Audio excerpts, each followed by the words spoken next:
Good evening, everybody. Welcome to Born Political. I'm your host, Joe Delacruz. I am alone tonight. I was trying to get a couple folks on to talk about early voting and how important it is. Today is the day I voted. I voted right here. I just want to talk about a little bit how easy it is. I think what the importance of why people should choose to do it. Firstly, like I went out there today, I picked my day. I was doing something last night. The night before I had something going on. Tonight was the night that I had that little gap between work and then coming here tonight, and I thought I'd give it a try. I walked in, pleasantly surprised. It was a smaller line. When I got in, there were probably roughly maybe 8 people in front of me, 3 or 4 already in and 3 or 4 in front of me inside the line. And there was a greeter basically asking, trying to figure out which district that you vote from. That is important to know. I'm District 1. Not everybody knows what district that they vote in, but if they go, and the woman at the front was very, very helpful, just like everyone is in those. You know, you had the Republican and the Democratic Registrar of Voters in there, making sure everything was going smooth, and it was. They said, just to give you a little bit of an idea of what's happening right now, Monday was the first day, and they had about just over 500 people that voted, which is a number that we had no idea. Like nobody really knew if people were going to say, you know, I'm going to wait to vote the day of, but it really seems like people have been excited that they're taking advantage of it. So they went Monday, and it's grown each day. I guess there was just over 500 the first day. Then it went to 5 something, and then I guess they topped 600. They don't know where they were today, but they said the line was really big before I got there. And that's why I want to give you an idea of how this all works. You know, we've all been, there's a little bit of voter anxiety when there was only one day to vote. You know, you get to the poll and you hope and fingers crossed that there's not a huge line. I don't think you're going to be huge lines, not this November 5th, because already it sounds like over 1,500 people voted in Groton. And I'm going by memory here, but I think we roughly in Groton get about 12,000 votes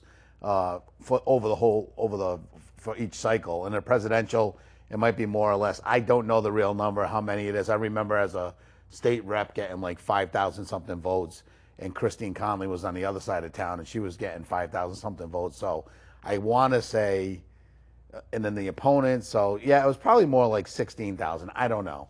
But they're knocking them down. It happens right at the Old Fitch Middle School. It's our community center now. It's in the center of town. It's on the bus route. There's a lot of advantages to it. If you think about it, now all of our elementary schools where we vote on Tuesday are even on public transportation routes. That's not, sometimes folks will have to walk there if they don't have transportation. And I've seen some comments on Facebook and they go, oh, we should just go to one day. You know, one day voting. If people cared about it that much, they would. And I promise you that people care. They may not vote, some of them, but they care about what's happening to their lives, to their livelihood, you know, what their school's going to look like, what the funding looks like, what the taxes are going to be. That's what it covers when you vote or don't vote. So we want to get people excited to vote. And again, you don't want Republicans to vote, Joe, because you're a Democrat. I do want everyone to vote, because I think the more that you get involved and the more that you vote, the more you start really paying attention. And then start paying attention to people that are doing what things, when and where. I don't think that happens all the time. You know, I've been guilty of it. We all have, where you end up voting for the Democrat and you may not know, or the Republican, you may not know either candidate great, but you do that. That's kind of been baked in our politics. And everyone can say, oh, it's not right, but let's admit it. That's kind of what happens in our society. A lot of times it goes by party ideals and what you think that, how you think that person or that they may vote just because they're a Democrat or a Republican. And that's the way you may choose to do that. So the early voting thing, why is it important? When I was in the legislature, back in 2022, that was my last year, but we had voted on a couple of things back in 2021, and one was to allow the early voting. And there's also a ballot question on there asking if we should do a constitutional amendment allowing folks to absentee vote, which is just one more way of making it easier to vote with no excuse absentee voting. So when you see that question, again, I think when you take that ballot, a lot of times I tell people flip the ballot over, turn it, look at it, look upside down. because sometimes, not in this election, the question was right on the front, right next to where we voted.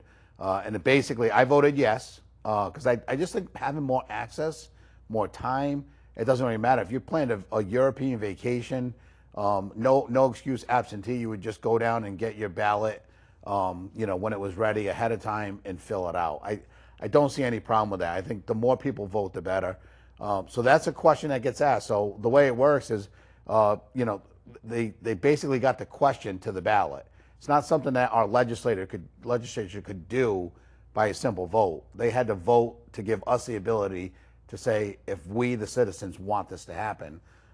We don't know where that's going to end up. I think overwhelmingly, from what I'm seeing, from the early voting and the people excited about being able to do that and have a little flexibility, I think it's going to pass a lot. I do think some people will miss the question because you don't. You're not trained to do that. You're voting for the people you vote for, and then you kind of move on. The other thing that I want to talk about is just the day. Like, a lot of times I look back and we can remember election days because I did run for office. I was an RTM member for 6 years. So there was, 3 elections there, two at the council, 3 as a state rep. You're at the polls all day when you're running. You're asking for people's votes, and you're in and out all day. And you remember how cold the day was, how rainy it was, or did it snow, or how did somebody slip on the ice? You had to help people in and out because it was just cold, or the line was outside the door. People were miserable. It really is going to cut down on a lot of that because I voted like in the perfect weather conditions that you could have, in the perfect line. And I happen to get lucky. Like I said, this is not me telling you to go down there and that there's going to be 0 line, because I think you're going to have a line to deal with. In my case, it was 10 minutes and I was out the door. And that's me talking to people because, I can't keep my mouth stopped from running. So I was talking to the registrar, thanking the people that have been there day in and day out. And the folks that are worried about the cost of doing this, to give you an idea, I counted about, I think, 10 people in that office. So it's running 2 weeks ahead of the election, the Monday through Friday and Monday through Friday. So when you're talking about counting the votes of 40,000 people just here in Groton, is it more money than it was in the previous election? I would say so, because we didn't have those open, expanded opportunities. And obviously there's some software that had to happen, and I'm sure a couple logistical things had to change that made it a little more expensive. But it's secure. I mean, it's in one room. You have the registrar from both parties in the room. That doesn't typically happen, in a regular election. And when you see on Tuesday, we only have one registrar for each, and they send out. There's volunteers and there's people that are paid to make sure the elections are being run right. I'm not suggesting anything different. Don't let that be the story. The story is that it's very organized. It's very secure. They actually printed up. It was a little surprising because I really never voted early before, never absentee, never. So this is my first time not voting at the ballot box. And I guess I forgot that they print up a sticker with your name on it that goes on an envelope. So your vote doesn't go through the machine. You don't see the counter today. Your vote's not going to be counted until election day, when they'll have volunteers that are obviously with witnesses from both sides, both parties.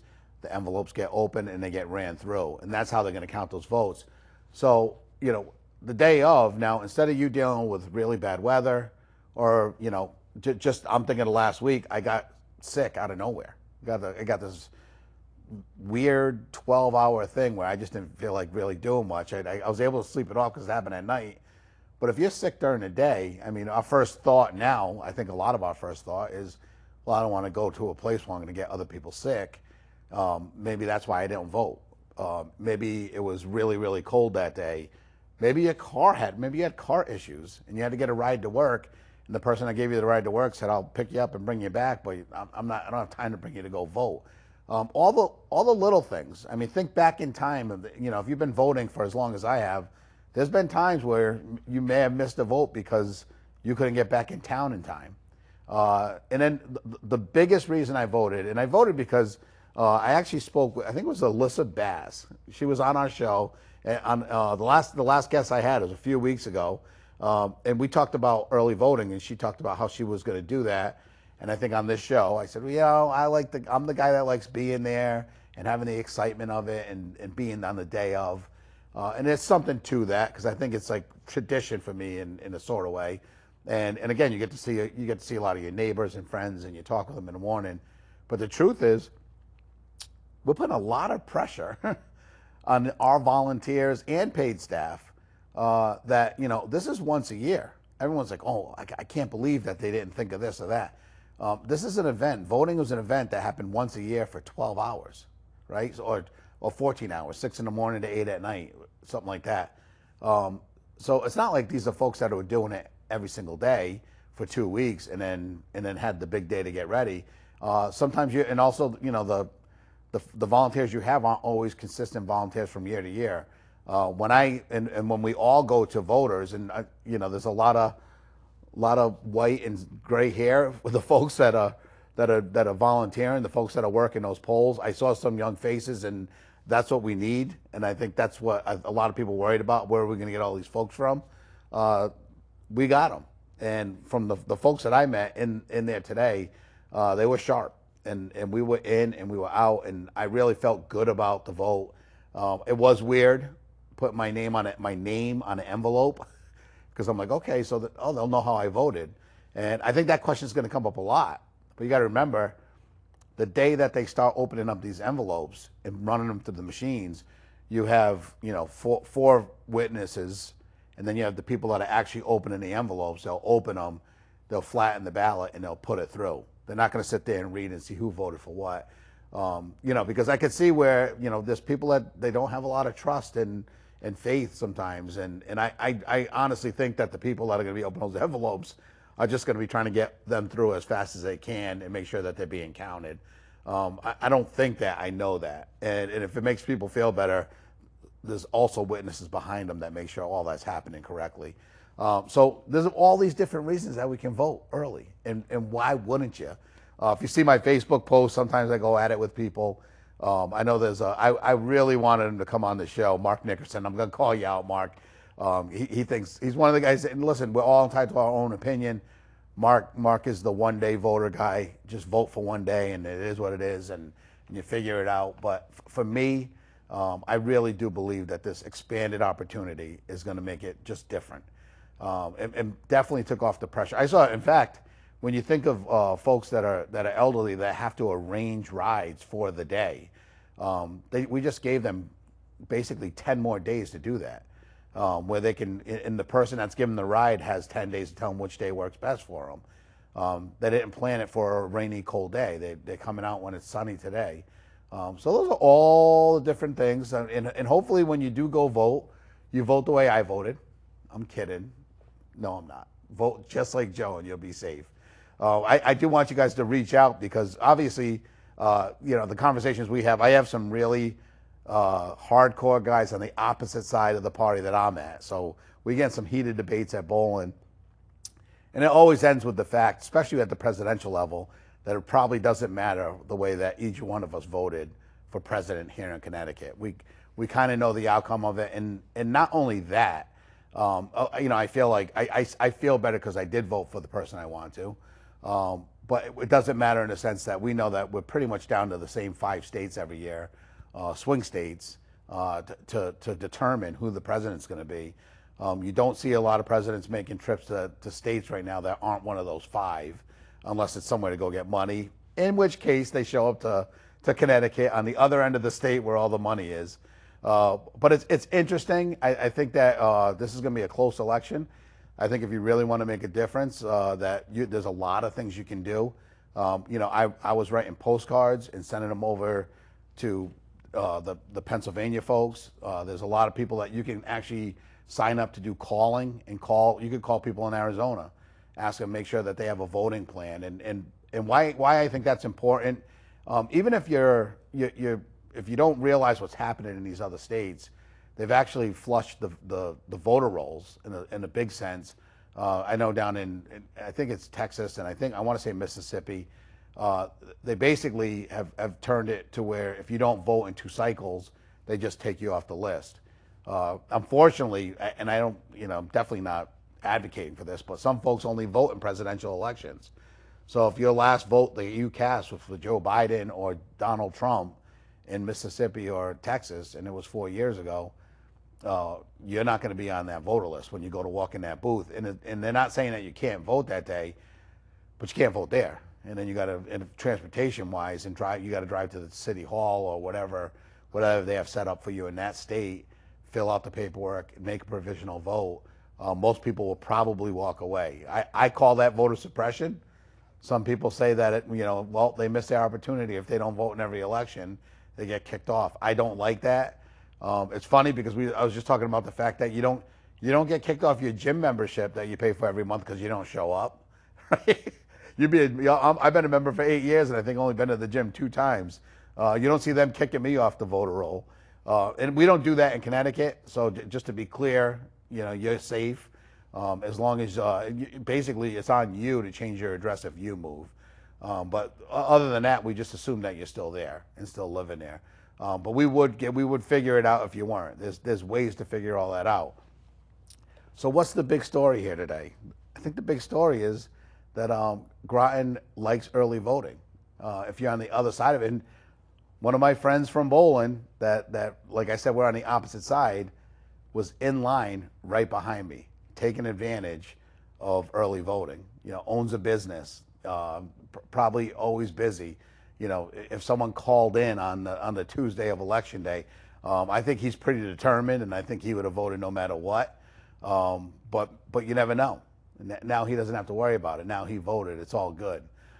We have some good, great candidates. We have Joe Courtney. I got to speak with him. He's excited about the election. I don't see Joe having a big problem here in Connecticut, and not because it's Connecticut, but because he's Joe Courtney. He's done amazing things for our area, and he's going to continue to do that. The big ticket item is our president race, though. So if you guys want to make a difference, like I said, call the Groton Democratic Town Committee, ask them what you can do. Come on down. They've been phone banking for people in Pennsylvania. I actually was able to talk to some of the folks the 200 people from Connecticut, Democrats, went down to Pennsylvania in the last couple of weeks and knocked on doors. It was 800 volunteers total from surrounding towns. In states. So imagine if you live in one of these swing states, you don't just have the normal Joe that's your neighbor knocking on your door asking you to cast a vote. You have people from other states asking you to cast a vote, and that's how much they believe in it. And I'm sure that's happening on both sides. My circles that I run in, they're Democrats, and I hear what they're doing, and I'm sure Republicans are doing the same thing. We get in discussions about the money in politics now, and we have a well-known billionaire, Elon Musk, that a lot of folks like his participation in it. I'm horrified.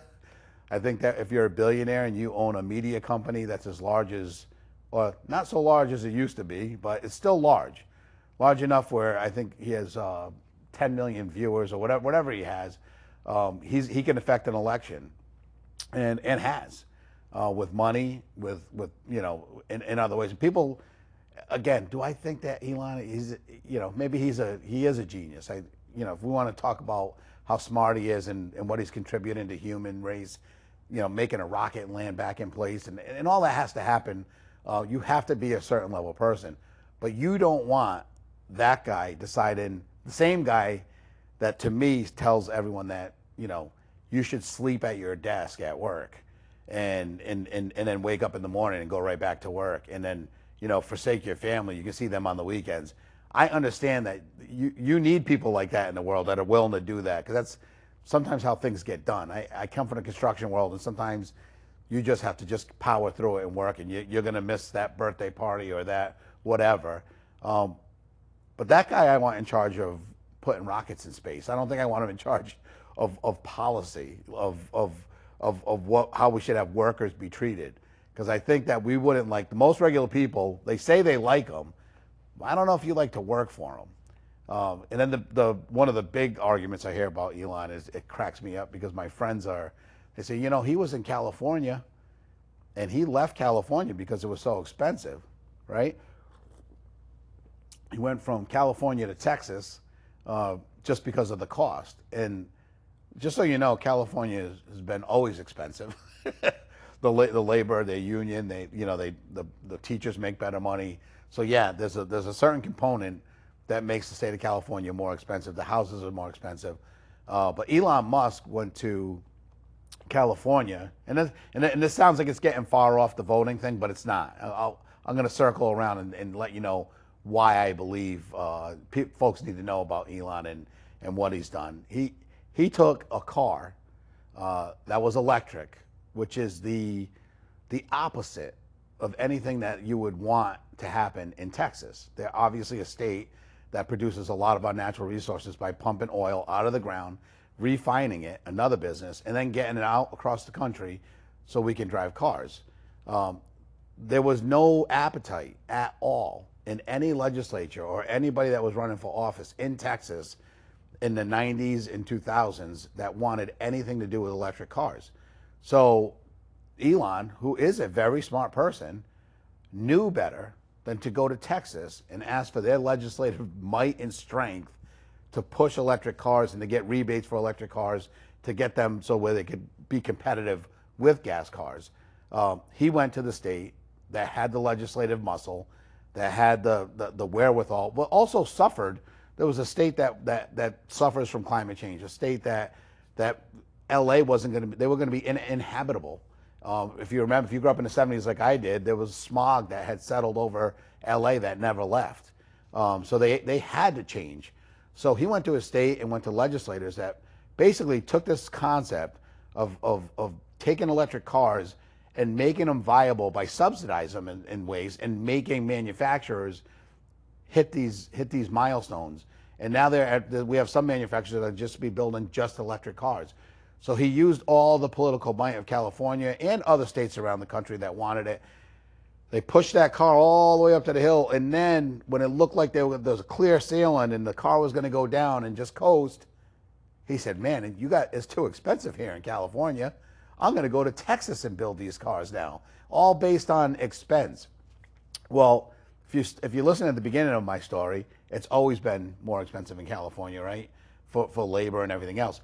He was just using California, and he would use our country in the same manner. Just so you know, guys, the move from California to Texas to me, was just a move that was advantageous for Elon Musk and for his product.